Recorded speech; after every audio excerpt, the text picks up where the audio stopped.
അയാൾ അങ്ങനെ ശ്യാമയും അമൃതേടത്തിയും കൂടി അങ്ങനെ കിടന്നുറങ്ങുകയാണ് റൂമിൽ. ആ സമയത്താണ് വാതിൽ തുറന്ന് രണ്ട് നഴ്സുമാർ അങ്ങ് അകത്തേക്ക് വരുന്നത്. അപ്പോൾ ഇവർ വരുന്ന ഈ ശബ്ദം കേട്ടിട്ട് ഇവർ രണ്ടുപേരും ഞെട്ടി അങ്ങ് എണീക്കുന്നുണ്ട്. അപ്പോൾ ഈ ശ്യാമയുടെ അടുത്തേക്കാണ് ആ രണ്ടുപേരും അങ്ങ് കയറി വരുന്നത്. എന്നിട്ട് അവരോട് പറയുന്നുണ്ട്, മേഡം നിങ്ങൾക്കൊരു ഇഞ്ചക്ഷൻ ഉണ്ട് എന്ന് പറയാണ്. അപ്പോൾ ഇഞ്ചക്ഷൻ എന്ന് കേൾക്കുന്ന സമയത്ത് തന്നെ ശ്യാമ അങ്ങ് ഞെട്ടി ആ കട്ടിലിൽ നിന്ന് പെട്ടെന്ന് തന്നെ എണീക്കാണ്. ഇഞ്ചക്ഷൻ? എനിക്ക് എന്തിനാ ഇഞ്ചക്ഷൻ? എന്നെ ഒരു ഡോക്ടർ പോലും ചികിത്സിച്ചിട്ടില്ലല്ലോ, പിന്നെ എന്തിനാ എനിക്ക് ഇഞ്ചക്ഷൻ?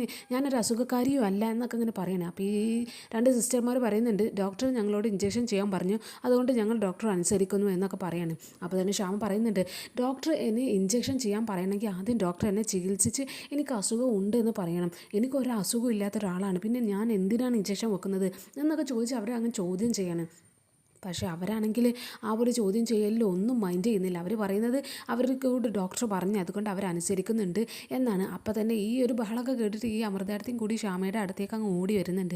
എന്നിട്ട് അവരോടും കൂടിയിട്ട് പറയാണ്, ഈ ശ്യാമ ആരാണെന്ന് നിങ്ങൾക്ക് ഇതുവരെ മനസ്സിലായിട്ടില്ലേ? ഇത് ലോക പ്രശസ്തിയായിട്ടുള്ള പാട്ടുകാരിയാണ്, എന്നിട്ട് നിങ്ങൾക്ക് മനസ്സിലായിട്ടില്ല ഇവർക്കൊരു അസുഖവും ഇല്ല എന്നൊക്കെ ഈ സിസ്റ്റർമാരോട് തോരാതെ ഇങ്ങനെ പറഞ്ഞുകൊണ്ടിരിക്കുന്നുണ്ടെങ്കിൽ അവരതൊന്നും മൈൻഡ് ചെയ്യുന്നില്ല. അപ്പോൾ അവരാകെ ഒന്നേ പറയുന്നുള്ളൂ, ഡോക്ടർ ഇഞ്ചക്ഷൻ ചെയ്യാൻ പറഞ്ഞു, അതുകൊണ്ട് ഞങ്ങൾ ഇഞ്ചക്ഷൻ ചെയ്യും എന്നൊക്കെ പറയാണ്.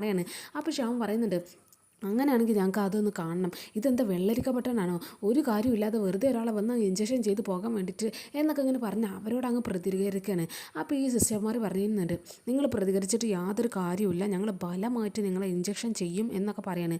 അപ്പോൾ ഇവർ രണ്ടുപേരും അപ്പോൾ തന്നെ രണ്ട് സെക്യൂരിറ്റീനെ അങ്ങ് വിളിക്കുകയാണ്. സെക്യൂരിറ്റി എന്നൊക്കെ പറയുന്നത്. അപ്പോൾ ആ ഡോറ് തുറന്ന് നോക്കുമ്പോൾ അവർ രണ്ട് സെക്യൂരിറ്റിമാർ ആ ഡോറിൻ്റെ പുറത്ത് അങ്ങ് നിൽക്കുന്നുണ്ടായിരുന്നു. അവർ രണ്ടുപേരും എന്താ പ്രശ്നമുണ്ടോ എന്നൊക്കെ ചോദിക്കുമ്പോൾ ആ നഴ്സുമാർ പറയുന്നുണ്ട്, ഇവർ ഇഞ്ചക്ഷൻ ചെയ്യാൻ സമ്മതിക്കുന്നില്ല എന്നുള്ള കാര്യം അങ്ങ് പറയണം. അപ്പോൾ രണ്ട് സെക്യൂരിറ്റിമാർ അകത്തേക്ക് അങ്ങ് കയറി വരുന്നുണ്ട്. എന്നിട്ട് പെട്ടെന്ന് തന്നെ ഈ ശ്യാമിന് ആ രണ്ട് സെക്യൂരിറ്റിമാരെ അങ്ങ് പിടിച്ച് വെക്കുകയാണ്. അപ്പോൾ ഇവരിങ്ങനെ പറയുന്നുണ്ട്, എന്നെ ഇഞ്ചക്ഷൻ ചെയ്യല്ലേ, എനിക്കൊരു യാതൊരു അസുഖമില്ല, പിന്നെ എന്തിനാ ഇഞ്ചക്ഷൻ ചെയ്യുന്നത് എന്നൊക്കെ ഇങ്ങനെ ശ്യാമ തോരാതെ ഇങ്ങനെ ഇവരോട് പറഞ്ഞുകൊണ്ടിരിക്കുന്നുണ്ടെങ്കിൽ ഇവരതൊന്നും മൈൻഡ് ചെയ്യുന്നില്ല. അപ്പോൾ ഈ രണ്ട് സെക്യൂരിറ്റിമാരും ബലം പ്രയോഗിച്ച് അങ്ങ് പിടിച്ച് വെക്കണം. അപ്പോൾ അമൃതേടത്തിയും കൂടി അങ്ങ് പ്രതികരിക്കുന്നുണ്ട്, അവളെ ഇഞ്ചക്ഷൻ ചെയ്യരുത്, അവർക്ക് യാതൊരു കുഴപ്പമില്ല, നിങ്ങൾ എന്തിനാ ഇങ്ങനെയൊക്കെ ചെയ്യുന്നതെന്നൊക്കെ പറഞ്ഞിട്ട് ആ രണ്ട് സെക്യൂരിറ്റിമാരൊക്കെ തട്ടി മാറ്റുന്നൊക്കെ ഉണ്ട്. പക്ഷേ ഇവർ രണ്ടുപേരും നല്ല ബലവും നല്ല സ്ട്രോങ് ആയിട്ടുള്ള രണ്ട് സെക്യൂരിറ്റിമാരായതുകൊണ്ട് തന്നെ അവർ പറയുന്നുണ്ട്, ഞങ്ങളെ ജോലിക്ക് എന്തെങ്കിലുമൊക്കെ തടസ്സം നിൽക്കാൻ നിന്നാൽ ഞങ്ങൾ പിന്നെ നിങ്ങളോട് ഇങ്ങനെയൊന്നും ആയിരിക്കില്ല പെരുമാറുക എന്നൊക്കെ പറഞ്ഞിട്ട് ഈ അമൃതേടത്തിനെ അങ്ങ് പിടിച്ച് തള്ളി ഒരു മൂലയ്ക്ക് അങ്ങ് ഇടുകയാണ്. അവരെ വേഗം ഒരു മൂലയിൽ പോയി അങ്ങ് വീഴുന്നൊക്കെ ഉണ്ട്. അപ്പോൾ ശ്യാം ഇങ്ങനെ ഇടത്തി എന്നൊക്കെ ഇങ്ങനെ പറഞ്ഞ് നിലവിളിക്കുന്നുണ്ടെങ്കിൽ ഇവരതൊന്നും മൈൻഡ് ചെയ്യാതെ രണ്ട് സെക്യൂരിറ്റിമാരും ബലമായിട്ട് ശ്യാമിനെ അങ്ങ് പിടിച്ച് വെക്കുകയാണ്. എന്നിട്ട് നഴ്സുമാർ അങ്ങ് ഇഞ്ചക്റ്റ് ചെയ്യാണ്. അപ്പോൾ ഇഞ്ചക്റ്റ് ചെയ്യുന്ന സമയത്ത് ഇവർ ഒരുപാട് പ്രതികരിക്കുന്നുണ്ടെങ്കിലും യാതൊരു ഫലവും ഉണ്ടായില്ല. കാരണം അത്രയും സ്ട്രോങ് ആയിട്ടുള്ള ആളുകൾ അങ്ങ് പിടിച്ച് വെച്ചിട്ട് അത്രയും ബലമായിട്ട് ഇഞ്ചക്ഷൻ ചെയ്ത് അവരങ്ങ് പോവുകയാണ്. ആ ഒരു സമയത്ത് ഇഞ്ചക്ഷൻ ശരീരത്തിലേക്ക് അങ്ങ് മരുന്ന് കയറിയ സമയത്ത് തന്നെ ശ്യാമക്ക് ശരീരം ആകെ അങ്ങ് കറങ്ങുന്ന പോലെയൊക്കെ തോന്നുകയാണ്. അവർ പെട്ടെന്ന് തന്നെ ആ കട്ടിലിൽ കിടന്നിട്ട് എന്തൊക്കെയോ ചെയ്തുകൊണ്ടിരിക്കുകയാണ്. കാരണം ഒരു ഉറക്കം വരുന്ന പോലെയും തല ചുറ്റുന്ന പോലെയൊക്കെ ഉണ്ട്. അപ്പോൾ ഈ അമൃതേടത്തി പെട്ടെന്ന് തന്നെ വന്നിട്ട് ഈ ശ്യാമ നിനക്ക് എന്താണ് എന്നൊക്കെ ഇങ്ങനെ ചോദിക്കുന്നുണ്ട്. അപ്പോൾ ശ്യാമൻ പറയുന്നുണ്ട്, എനിക്ക് എന്താ അറിയില്ല, തല ആകെ ഒന്ന് വട്ടം കറങ്ങുന്ന പോലെ, എനിക്ക് എന്തൊക്കെ ശരീരത്തിന് തളർച്ചയെല്ലാം തോന്നുന്നുണ്ട്, എനിക്ക് എന്താ അറിയില്ല, ഭയങ്കര ക്ഷീണം എന്നൊക്കെ ഇങ്ങനെ പറഞ്ഞിട്ട് അവരിങ്ങനെ അവരുടെ ക്ഷീണത്തിനെ പറ്റി അവരുടെ ആ ഒരു അവസ്ഥയെ ഒക്കെ പറ്റി അങ്ങനെ ഈ അമൃതേടത്തിനോടൊക്കെ പറയുന്നുണ്ട്. അമൃതേടത്തിയാണെങ്കിൽ എൻ്റെ ഈശ്വര എന്നൊക്കെ പറഞ്ഞാൽ അങ്ങനെ കരയുന്നുണ്ട്. അപ്പോൾ ആ ഒരു അവസ്ഥയിൽ വരെ ഈ ശ്യാം അങ്ങനെ എനിക്ക് എൻ്റെ മോളെ കാണണം രാധിക എന്നൊക്കെ പറഞ്ഞ് അങ്ങനെ നിലവിളിക്കുന്നൊക്കെ ഉണ്ട്. പക്ഷേ ഈ ഒരു അവസ്ഥയിൽ എന്താണ് ചെയ്യേണ്ടതെന്നൊന്നും അറിയാതെ ആകെ കൺഫ്യൂഷനായി നിൽക്കുകയാണ് ഈ അമൃതേടത്തി. അങ്ങനെ അതേ സമയത്ത് തന്നെ രാത്രിയിലാണ് ഈ രാധികയും വരുണും കൂടി ഇങ്ങ് കിടന്നുറങ്ങുകയാണ്. അപ്പോൾ ഈ ഉറങ്ങുന്നതിൻ്റെ ഇടയിൽ രാധിക എന്തൊക്കെയോ സ്വപ്നം കാണാണ്. ഈ അമൃതേടത്തി ഈ ശ്യാമയും എന്തൊക്കെയോ പ്രശ്നങ്ങളിലൊക്കെ പെട്ടിരിക്കുന്നതും ഇങ്ങനെ കരച്ചിലും ആ ഒരു ബഹളം ഒക്കെ ഇവളിങ്ങനെ സ്വപ്നമായിട്ട് കാണുന്നുമുണ്ട്. അപ്പോൾ ഇവളിതൊക്കെ ഇങ്ങനെ കണ്ടിട്ട് പെട്ടെന്ന് തന്നെ അങ്ങ് ഉറക്കത്തിൽ നിന്ന് അങ്ങ് ഞെട്ടി എണീക്കുകയാണ്. അപ്പോൾ ആ ഒരു എണീക്കൽ കാണുന്നത് തന്നെ ഈ വരുണ് കാണുന്നുണ്ട്. അപ്പോൾ തന്നെ കാര്യങ്ങൾ ഈ വരുണ് മനസ്സിലാവുന്നുണ്ട്, അവൾ അമ്മനെക്കുറിച്ച് ചിന്തിച്ചിട്ടുണ്ടാകും എന്നുള്ള ധാരണ ഇവന് വരികയാണ്. അപ്പോൾ ഇവനും പെട്ടെന്ന് നീച്ചിട്ട് അവളോട് ചോദിക്കുന്നുണ്ട്, നീ എന്താ അമ്മനെ കുറിച്ച് ചിന്തിക്കുമായിരുന്നോ എന്നൊക്കെ ഇങ്ങനെ ചോദിക്കുകയാണ്. അപ്പോൾ അവൾ പറയുന്നുണ്ട്, അമ്മയ്ക്ക് എന്തോ ഒരു പ്രശ്നമുണ്ട്, അമ്മയുടെ ശരീരത്തിനൊക്കെ എന്തൊക്കെ ഒരു വേദനകളൊക്കെ ഉണ്ടെന്നാണ് തോന്നുന്നത്, എനിക്ക് ആ ഒരു നിലവിളിയൊക്കെ എനിക്ക് എൻ്റെ കാതിലിങ്ങനെ കേൾക്കാൻ കഴിയുന്നുണ്ട് എന്നൊക്കെ രാധിക പറയണം. അപ്പോൾ ഈ വരുണ് പറയുന്നുണ്ട്, അത് നിനക്ക് എപ്പോഴും ഉള്ളതല്ലേ, ഇങ്ങനെ അതേക്കുറിച്ചൊക്കെ ചിന്തിച്ചിട്ടായിരിക്കും, നീ എന്തായാലും കിടന്നുറങ്ങിക്കോ എന്നൊക്കെ ഇങ്ങനെ പറയുമ്പോൾ ഈ രാധിക പറയുന്നുണ്ട്, എനിക്ക് ഉറങ്ങാൻ കഴിയുമെന്ന് തോന്നുന്നില്ല, എന്തോ ഒരു പ്രശ്നമുണ്ട് അമ്മക്ക് എന്നൊക്കെ ഇങ്ങനെ പറയാണ് ഇവള്. വരുണ് പറയുന്നുണ്ട്, നീ ഇങ്ങനെ ഈ ഓരോ ചിന്തകളായിട്ട് ഇങ്ങനെ ഉറങ്ങാതിരുന്നാൽ നമുക്ക് നാളെ നേരം വെളുക്കുന്ന സമയത്ത് അലാറം വെച്ചതാണ് ഭക്ഷണം ഉണ്ടാക്കാൻ വേണ്ടിയിട്ട്. പാചകത്തിനുള്ള സദ്യക്കുള്ള സാധനങ്ങളൊക്കെ റെഡിയാക്കി നമ്മൾ അലാറം വെച്ചതല്ലേ. അതുകൊണ്ട് നീ ഇങ്ങനെ ഉറങ്ങാതെ ഇങ്ങനെ ഇതുപോലെ അങ്ങ് ഇവിടെ ഇരുന്നാലേ നാളെ ഭയങ്കര ക്ഷീണം പിടിക്കും. അതുകൊണ്ട് ഇപ്പം തന്നെ കിടന്നുറങ്ങിക്കോ, അങ്ങനെയുള്ള ചിന്തകളൊക്കെ ഒന്ന് മാറ്റി വെച്ചിട്ട് സ്വസ്ഥമായിട്ട് ഉറങ്ങ് എന്നൊക്കെ ഇങ്ങനെ പറയാണ്. അപ്പോൾ ഇവളും ഒരു മനസ്സില്ലാ മനസ്സോടെ അവളും അങ്ങനെ കിടന്ന് അങ്ങ് ഉറങ്ങുകയാണ്. അപ്പോൾ ഈ വരുൺ അവളുടെ ഇങ്ങനെ തലയിലൊക്കെ താളം പിടിച്ചിങ്ങനെ അവൾ ഉറക്കുന്നൊക്കെ ഉണ്ട്. അതേ സമയത്ത് തന്നെ നമ്മുടെ ഈ അമൃതയെടുത്ത് ഈ ശ്യാമനെ അതേ രീതിയിൽ അങ്ങ് ഉറക്കുന്ന ഒരു സീനുണ്ട്. രണ്ടുപേരുടെ അവസ്ഥ ഒരുപോലെ തന്നെ ആയിട്ട് അങ്ങ് അവിടെ കാണിക്കുന്നുണ്ട്. പിന്നെ ആ മെൻ്റൽ ഹോസ്പിറ്റലിലുള്ള ആ ഡോക്ടർ നേരെ ചന്ദ്രശേഖരൻ അങ്ങ് കോൾ ചെയ്യാണ്. അപ്പോൾ കോൾ ചെയ്യുന്ന സമയത്ത് ചന്ദ്രശേഖരൻ ഫോൺ എടുക്കുകയാണ്. അപ്പോൾ ഇയാളിങ്ങനെ പറയുന്നുണ്ട്, എന്തൊക്കെയുണ്ട് വിശേഷം എന്നൊക്കെ ഇങ്ങനെ പറയുമ്പോൾ ചന്ദ്രശേഖരൻ ഇങ്ങനെ നല്ലത് തന്നെ, അല്ല എന്താ ഈ ശ്യാമയുടെ വിശേഷങ്ങൾ എന്നൊക്കെ ഇങ്ങനെ ചോദിക്കുകയാണ്. അപ്പോൾ ഈ ഡോക്ടർ പറയുന്നുണ്ട്, ശ്യാമയ്ക്ക് ഇവിടെ ഭയങ്കര സുഖമാണ് എന്നുള്ളൊരു രണ്ടാറ് അർത്ഥത്തിൽ എത്രമാത്രം കഷ്ടപ്പാടുണ്ട് എന്നുള്ളൊരു മീനിങ്ങിലാണ് ഈ ഡോക്ടർ അങ്ങ് പറയുന്നത്. അപ്പോൾ പിന്നെ ചന്ദ്രശേഖരൻ അങ്ങ് സന്തോഷിക്കുന്നുണ്ട്. അപ്പോൾ ചന്ദ്രശേഖരൻ പറയുന്നുണ്ട്, അവരുടെ ശരീരം എന്നൊക്കെ പറയുന്നത് ഒരു വീക്കാണ്, അത്ര സ്ട്രോങ് അല്ല. അതുകൊണ്ട് തുടക്കത്തിലേ ഉള്ള മരുന്നുകളൊക്കെ ചെറിയ ഡോസിൽ ഇങ്ങനെ കൊടുത്താൽ മതി, അവസാനം മതി ഈ വലിയ ഡോസ് കൊടുക്കലൊക്കെ എന്നൊക്കെ ഈ ഡോക്ടറോട് പറയണം. അപ്പോൾ ഈ ഡോക്ടർ പറയുന്നുണ്ട്, അതൊക്കെ ഞാൻ ഏറ്റു, അതുപോലൊക്കെ തന്നെ ഞാൻ ചെയ്യുന്നതും. പിന്നെ നിങ്ങളെപ്പോലെയുള്ള പണക്കാരുടെയൊക്കെ ആഗ്രഹങ്ങളൊക്കെ സാധിക്കാൻ വേണ്ടിയിട്ടല്ലേ ഞാനിവിടെ ഇരിക്കുന്നത്. ഒരുപാട് ആളുകളുടെ രഹസ്യങ്ങളൊക്കെ എൻ്റെ കയ്യിൻ്റെ ഉള്ളിലുണ്ട്. അത് എന്നെ കൂടെ തന്നെ, അല്ലാതെ മറ്റൊരിടത്തേക്ക് അത് പുറത്ത് പോയിട്ട് പോലും ഇല്ല. അപ്പോൾ അങ്ങനെയുള്ള ഒരു രഹസ്യം പോലെ തന്നെ ആയിരിക്കും. അതുകൊണ്ട് സാർ ഒരു കാര്യത്തിനും പേടിക്കണ്ട, നിങ്ങളുടെ ഈ ശ്യാമ ഇവിടെ സേഫ് ആയിരിക്കും എന്നൊക്കെ ഇങ്ങനെ പറയുകയാണ്. എന്നിട്ട് ഇവർ ചോദിക്കുന്നുണ്ട്, അല്ല കൂടെ ഒരു സ്ത്രീയും കൂടി ഉണ്ടല്ലോ, അവരെ പറ്റി ഇനി എന്താണ്, അവരുടെ അവസ്ഥ എന്താണ് എന്നൊക്കെ ഇങ്ങനെ ചോദിക്കുകയാണ്. അപ്പോൾ ഈ ചന്ദ്രശേഖരൻ പറയുന്നുണ്ട്, ശ്യാമയുടെ അവസ്ഥ എന്ന് പറഞ്ഞത് അവളുടെ കൊല്ലണോ വേണ്ടേ എന്നുള്ള കാര്യത്തിൽ ഞാൻ തീരുമാനിച്ചിട്ടില്ല. അതുവരെ ഇതുപോലെ അങ്ങ് പോകട്ടെ. പക്ഷേ കൂടെയുള്ളവളുടെ കാര്യം അങ്ങനെ അല്ല, അവൾ കൊല്ലാനുള്ളതാണ്, അവളെ മരിക്കാനുള്ളതാണ് എന്നുള്ളൊരു കാര്യം ഇങ്ങനെ പറയാണ്. പക്ഷേ അവർ ഇപ്പോൾ മരിക്കണ്ട, കുറച്ച് സമയം കഴിഞ്ഞിട്ട്. കാരണം ശ്യാമയ്ക്ക് നമ്മൾ അവളുടെ ഒരു പരിചരിക്കാൻ ഒരു അസിസ്റ്റൻറ്റിനെ കൊടുക്കുക എന്നുള്ള കാര്യം വളരെ ബുദ്ധിമുട്ടാണ്. അപ്പോൾ ആ ഒരു പരിചാരികയായിട്ട് നമുക്ക് അവരുടെ ആ കൂടെയുള്ള സ്ത്രീനെ അങ്ങ് പരിഗണിച്ചാൽ മതി. അവരെ പരിചരിക്കാൻ വേണ്ടിയിട്ട് ഒരാൾ എന്നുള്ള മട്ടിൽ അത് കഴിഞ്ഞ് അവരെ ഞാൻ തീർത്തിരിക്കും എന്നുള്ളൊരു കാര്യമൊക്കെ ഇങ്ങനെ ഈ ചന്ദ്രശേഖരൻ പറയാണ്. അപ്പോൾ ഈ ഡോക്ടർ ഇങ്ങനെ അയാൾക്ക് ഇങ്ങനെ സപ്പോർട്ട് ചെയ്തിങ്ങനെ സംസാരിച്ചുകൊണ്ടിരിക്കുകയാണ്. അപ്പോൾ ആ ഡോക്ടർ പറയുന്നുണ്ട്, അല്ല ഞങ്ങളുടെ പൈസയുടെ കാര്യം എന്താണ് എന്നൊക്കെ ഇങ്ങനെ ഇയാൾ ചോദിക്കുന്നുണ്ട്. അപ്പോൾ ചന്ദ്രശേഖരൻ പറയുന്നുണ്ട്, ഞാൻ പറഞ്ഞ തുക പറഞ്ഞ ഡേറ്റിന് തന്നെ തന്നിരിക്കും, അതിൽ യാതൊരു മാറ്റവും ഉണ്ടാവില്ല, ഒരു മാറ്റവും ഉണ്ടാവില്ല. അക്കാര്യത്തിൽ നിങ്ങൾ യാതൊരു പേടിക്കുക തന്നെ വേണ്ട എന്നുള്ള കാര്യം തന്നെ ഇയാളങ്ങ് പറയാണ്. അപ്പോൾ ഈ ഡോക്ടർ പറയുന്നുണ്ട്, അങ്ങനെയാണെങ്കിൽ ഓക്കെ, ഞങ്ങൾ കറക്റ്റായിട്ട് ഒരു കോളും ഒന്നുമില്ലാതെ തന്നെ ആ ഒരു പൈസ ഞാൻ പറഞ്ഞ ഡേറ്റിൽ എൻ്റെ കയ്യിൽ എത്തുന്നു ഉറപ്പുണ്ടായി, പിന്നെ ഞാൻ എന്തിനു പേടിക്കണേ, ഞാൻ നിങ്ങൾ പറഞ്ഞ പോലെ തന്നെ ഇവിടെ ചെയ്തിരിക്കും എന്നുള്ളൊരു കാര്യം കൂടി ഈ ഡോക്ടർ അങ്ങ് പറയുന്നുണ്ട്. അപ്പോൾ ചന്ദ്രശേഖരൻ പറയുന്നുണ്ട്, ആ ഒരു ഡേറ്റ് തെറ്റി എന്ന് പറഞ്ഞ് ഒരു കോളോ ഒരു മെസ്സേജോ നിൻ്റെ കയ്യിൽ നിന്ന് എൻ്റെ അടുത്തേക്ക് വരാതിരിക്കാനുള്ള മാർഗ്ഗമൊക്കെ എനിക്കറിയാം. ഞാൻ പറഞ്ഞതെന്ന് പറഞ്ഞാൽ, എൻ്റെ വാക്കെന്ന് പറഞ്ഞാൽ ഞാൻ അത്രയും അത് പാലിച്ചിരിക്കും, അല്ലാതെ വെറും വാക്ക് ഞാൻ പറയാറില്ല. അതുകൊണ്ട് യാതൊരു വിധത്തിലും പേടിക്കേണ്ട, ആ പറഞ്ഞ ഡേറ്റിന് തന്നെ നിനക്ക് പൈസ കിട്ടിയിരിക്കും എന്നൊക്കെ ചന്ദ്രശേഖരൻ പറഞ്ഞിട്ട് അവർ ആ ഒരു കോൺവെർസേഷൻ അങ്ങ് അവസാനിപ്പിക്കുകയാണ്. പിന്നെയാണെങ്കിൽ നമ്മുടെ സൂര്യയും ഈ കൽപ്പനയും അവരാണെങ്കിൽ അവരുടെ ജീവിതം വളരെ നല്ല രീതിയിൽ അങ്ങ് ജീവിച്ചുകൊണ്ടിരിക്കുകയാണ്. അപ്പോൾ നേരം വെളുത്ത് അപ്പോൾ ഈ സൂര്യയാണെങ്കിൽ ബെഡിലങ്ങ് കിടന്നുകൊണ്ടിരിക്കുകയാണ്.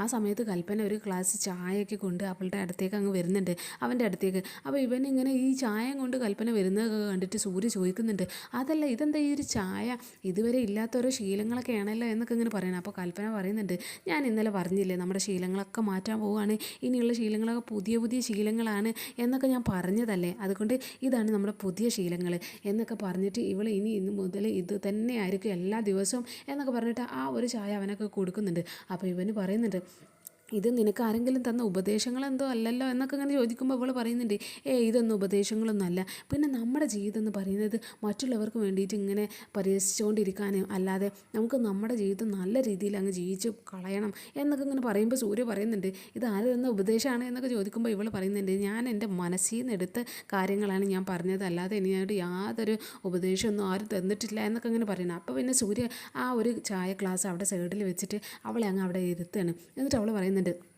എന്തായാലും നമുക്ക് നേരം വെളുത്തിരിക്കല്ലേ, നമുക്ക് കുറച്ച് റൊമാൻറ്റിക് ആവാം എന്നൊക്കെ ഇങ്ങനെ പറഞ്ഞിട്ട് ഈ സൂര്യ അവളുടെ കയ്യിലൊക്കെ ഇങ്ങനെ പിടിച്ച് ഇങ്ങനെ സംസാരിക്കാൻ തുടങ്ങുന്നു. അപ്പോൾ ഈ കൽപ്പന പറയുന്നുണ്ട്, അയ്യോ ഞാൻ കുളിച്ചതാണ് എന്നൊക്കെ ഇങ്ങനെ പറയുമ്പോൾ ഈ സൂര്യ ചോദിക്കുന്നുണ്ട്, അല്ല കുളിച്ചു എന്ന് വിചാരിച്ച് എന്താ കുഴപ്പം എന്നൊക്കെ ഇങ്ങനെ ചോദിക്കുകയാണ്. അപ്പോൾ ഈ കൽപ്പന പറയുന്നുണ്ട്, അതേ മുത്തശ്ശി എന്നോട് പറഞ്ഞിരുന്നു നമ്മളോട് രണ്ടുപേരോട് രാവിലെ തന്നെ അമ്പലത്തിലെത്താൻ വേണ്ടിയിട്ട്, അപ്പോൾ അങ്ങോട്ട് പോകണ്ടേ എന്നൊക്കെ ഇങ്ങനെ പറയാണ്.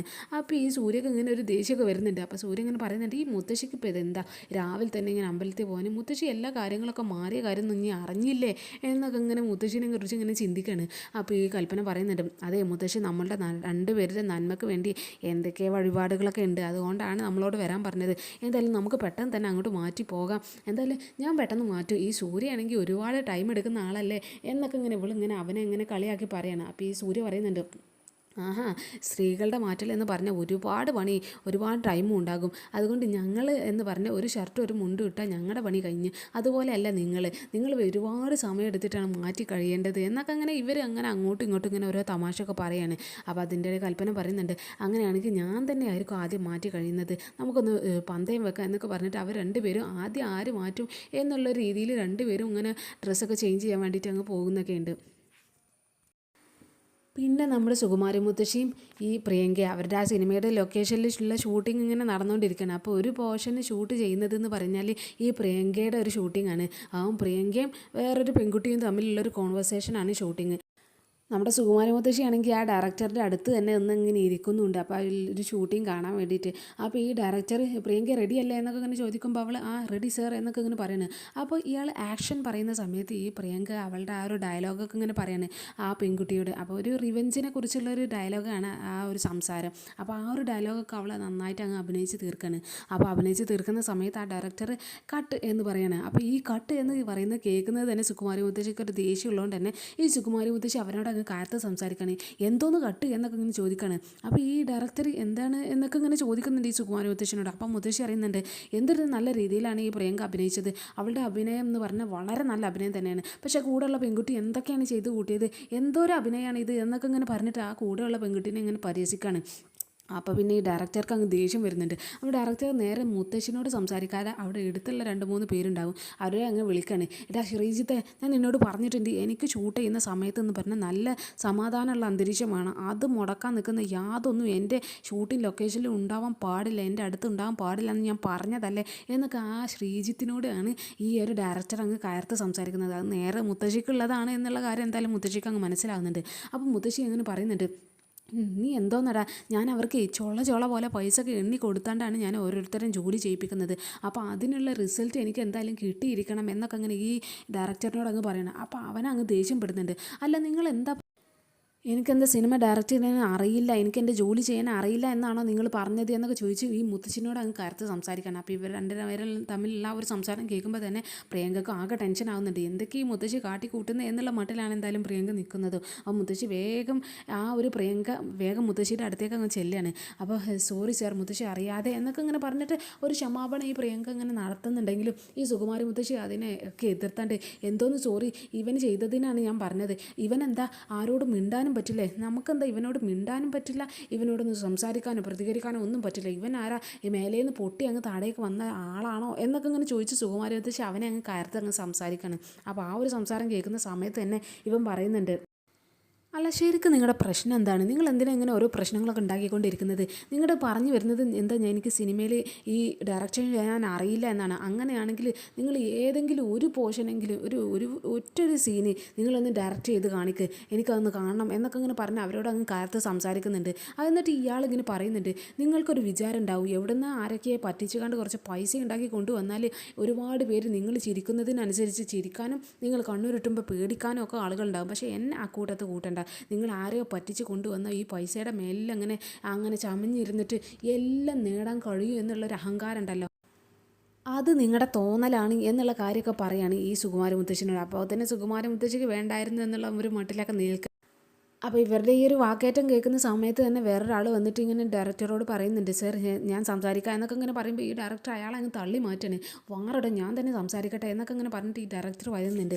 നിങ്ങൾക്ക് ഒരുപാട് പണമുണ്ട് എന്ന് വിചാരിച്ച് ഇത്ര അഹങ്കാരം പാടില്ല, നിങ്ങൾക്ക് എല്ലാം നേടാൻ കഴിയും എന്നുള്ള ഈ ഒരു തോന്നലും പാടില്ല, നിങ്ങളെ കൊണ്ടൊന്നും എവിടെ എത്താൻ കഴിയില്ല. പിന്നെ ഒരു വിവരം വിദ്യാഭ്യാസവും ഇല്ലാത്ത നിങ്ങളോടും ഒരു ബുദ്ധി ഇല്ലാത്ത നിങ്ങളോട് എൻ്റെ വിവരത്തിനെ പറ്റി, എൻ്റെ വിദ്യാഭ്യാസത്തിനെ പറ്റി, എൻ്റെ കഴിവുകളെ പറ്റിയൊക്കെ ഇങ്ങനെ നിങ്ങളോട് തെളിയിക്കേണ്ട യാതൊരു ആവശ്യം എനിക്കില്ല എന്നുള്ള കാര്യം ഈ ഡയറക്ടർ അങ്ങ് ദേഷ്യപ്പെട്ട് അങ്ങ് സംസാരിക്കണം.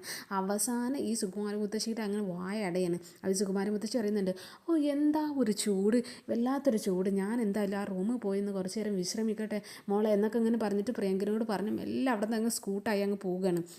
അപ്പോൾ അവർ പോയി കഴിഞ്ഞതിന് ശേഷം ഇങ്ങനെ ഇവൻ പറയുന്നുണ്ട്, ഏതോ ഒരു പാവത്തിനെ പറ്റിച്ച് കുറച്ച് പൈസ ഉണ്ടാക്കിയിട്ട് എൻ്റെ മേൽ കയറാൻ നിൽക്കണ്ട എന്നുള്ള രീതിയിൽ ഈ ഒരു ഡയറക്ടർ പറയുന്നത് കേൾക്കുമ്പോൾ പിന്നെ പ്രിയങ്കയ്ക്കും ദേഷ്യം വരുന്നുണ്ട്. ആ പ്രിയങ്ക പറയുന്നുണ്ട്, സർ മാന്യമായി സംസാരിക്കണം, ഞങ്ങളുടെ ഏത് രീതിയിൽ പൈസ ഉണ്ടാക്കി എന്ന് നോക്കേണ്ട ആവശ്യം നിങ്ങൾക്കില്ല എന്നൊക്കെ ഇങ്ങനെ ഈ പ്രിയങ്കയെ അങ്ങ് പറയാണ്. അപ്പോൾ ഈ ഡയറക്ടർ പറയുന്നുണ്ട്, എനിക്കെൻ്റെ ജോലിയിൽ എന്തെങ്കിലും തടസ്സം വിൽക്കുന്നത് എനിക്കും ഒട്ടും ഇഷ്ടമില്ല എന്നൊക്കെ പറഞ്ഞിട്ട് അവളോടും പ്രതികരിക്കുന്നൊക്കെ ഉണ്ട്. പിന്നെ ആണെങ്കിൽ ആ അമ്പലത്തിൽ നമ്മുടെ വരുണും രാധികയും കൂടിയിട്ട് അങ്ങനെ രാവിലെ തന്നെ മുത്തശ്ശിയുടെ അപ്പോൾ അമ്പലത്തിൽ അങ്ങനെ കാത്തിരിക്കുന്നൊക്കെ ഉണ്ട്. അപ്പോൾ ആ ഒരു സമയത്താണ് എന്തെങ്കിലും എപ്പിസോഡ് അവസാനിക്കുന്നത്. നാളത്തെ എപ്പിസോഡിലാണെങ്കിൽ ഈ ഒരു അമ്പലത്തിൽ അവരങ്ങനെ കാത്തിരിക്കുന്ന സമയത്ത് കൽപ്പനയും ഈ സൂര്യയും കൂടിയിട്ട് അങ്ങ് ഇറങ്ങി വരുന്നൊക്കെ ഉണ്ട് അമ്പലത്തിലേക്ക്. അപ്പോൾ അവർ രണ്ടുപേരും കണ്ടിട്ട് ഇങ്ങനെ ജയഭാരതി മുത്തശ്ശി പറയുന്നുണ്ട്, ഇവർ രണ്ടുപേരെയാണ് ഞാൻ ഒരു അതിഥികളുണ്ട് എന്നൊക്കെ പറഞ്ഞത് എന്നൊക്കെ ഇങ്ങനെ പറഞ്ഞിട്ട് അവരിങ്ങനെ സംസാരിച്ച് ഒരുമിച്ച് പ്രാർത്ഥിക്കുന്ന ഒരു കാഴ്ചകളൊക്കെ ഉണ്ട്. പിന്നെ നമ്മുടെ കണിമംഗലത്തേക്ക് നമ്മുടെ വരുണിൻ്റെ അച്ഛനും അമ്മയും കൂടിയിട്ട് ഈ പരമേശ്വരനും പത്മിനിയും കൂടിയിട്ട് യാത്രകളൊക്കെ കഴിഞ്ഞൊരു ഓട്ടോയിൽ വന്ന് ഇറങ്ങുന്നുണ്ട്. ആ ഇറങ്ങുന്ന സമയത്താണെങ്കിൽ വീടിനകത്ത് ഹാളിൽ ഇരുന്ന് ഉർവശി ഭയങ്കര ചൊറിച്ചിലും ഈ ഒരു ചൂടും പുകയൊക്കെ ആയിട്ട് ഇങ്ങനെ വെറുതെ അങ്ങനെ വീശുന്നുമുണ്ട്, ശരീരത്തിൽ സ്വന്തമായിട്ട് അങ്ങനെ ഒരു വിശറി എടുത്ത് ഇങ്ങനെ വീശുന്നുമുണ്ട്, പോരാത്തിന് അങ്ങനെ ശരീരം മൊത്തം അങ്ങ് ചൊറിയുന്നുണ്ട്. ആ ഒരു സമയത്താണ് പത്മിനി ഈ പരമേശ്വരനും കൂടിയിട്ട് വീടിനകത്തേക്ക് അങ്ങ് കയറി വരുന്നത്. അപ്പോൾ കയറി വരുന്ന സമയത്ത് ഇവർ രണ്ടുപേരും കാണുമ്പോൾ തന്നെ ആദ്യം ഉർവശി ചോദിക്കുന്നുണ്ട്, വന്നോ എന്നൊക്കെ ഇങ്ങനെ ഇവരോട് അങ്ങ് ചോദിച്ചാണ്. അപ്പോൾ ഇവരിങ്ങനെ ഇവരുടെ ശരീരത്തിലേക്ക് അങ്ങ് നോക്കുകയാണ്, ഉർവശിയുടെ ശരീരത്തിലേക്ക്. അപ്പോൾ ശരീരത്തിലാണെങ്കിൽ എന്തൊക്കെയോ കുരുകളൊക്കെ പൊന്തിയിട്ടുണ്ട്. അപ്പോൾ എന്തോ ഒരു പകർച്ചവ്യാധി എന്തായാലും ഈ ഉർവശിക്ക് അങ്ങ് വന്നിട്ടുണ്ട്. അപ്പോൾ ഒരു പകർച്ചവ്യാധി വന്നിട്ടുണ്ട് എന്നാണ് തോന്നുന്നത്. അപ്പോൾ തന്നെ പത്മിനി ചോദിക്കുന്നുണ്ട്, അല്ല ഉർവശി എന്താ എൻ്റെ ഈ മുഖത്തൊക്കെ ഇങ്ങനെ പൊന്തിയിരിക്കുന്നത് എന്നൊക്കെ അങ്ങനെ ചോദിക്കുകയാണ്. അപ്പോഴാണ് എന്തായാലും ഉർവശിക്ക് കാര്യം മനസ്സിലാവുന്നത് എന്താണെന്ന് തോന്നുന്നത്. എന്തായാലും നമ്മുടെ മുത്തശ്ശീനെ കളിയാക്കിയതിന് പകർച്ചവ്യാധിയാണ് എന്നൊക്കെ പറഞ്ഞ് കഷ്ടപ്പെടുത്തിയതിന് എന്തായാലും ഉർവശിക്ക് നല്ല എട്ടിൻ്റെ പണി സ്വന്തമായിട്ട് അങ്ങ് ശരീരത്തിൽ അങ്ങ് പകർച്ചവ്യാധി വന്ന് അങ്ങ് പൊന്തിയിട്ടുണ്ട് എന്നാണ് തോന്നുന്നത്. അപ്പോൾ നാളത്തെ എപ്പിസോഡിൽ എന്തായാലും ഇനി ഉർവശിക്ക് ആ ഒരു അവസ്ഥ എത്തിയിട്ട് ആരും സഹായിക്കാനില്ലാതെ എല്ലാവരും എവിടെയെങ്കിലും ഒരു മൂലക്കലിട്ടിട്ട് ഇനി ഒരു സഹായത്തിന് വേണ്ടി ഇനി പത്മിനി മാത്രം ഉണ്ടാകുമോ അതോ ഇനി അവരുടെ മനസ്സൊക്കെ മാറുമോ എന്നൊക്കെ നമുക്ക് കാത്തിരുന്ന് തന്നെ കാണാം. അപ്പോൾ ഇന്നത്തെ എപ്പിസോഡ് ഇവിടെ അവസാനിച്ചിരിക്കുകയാണ് ഗൈസ്. അപ്പോൾ ഓക്കെ, നാളെ കാണാം. Bye all.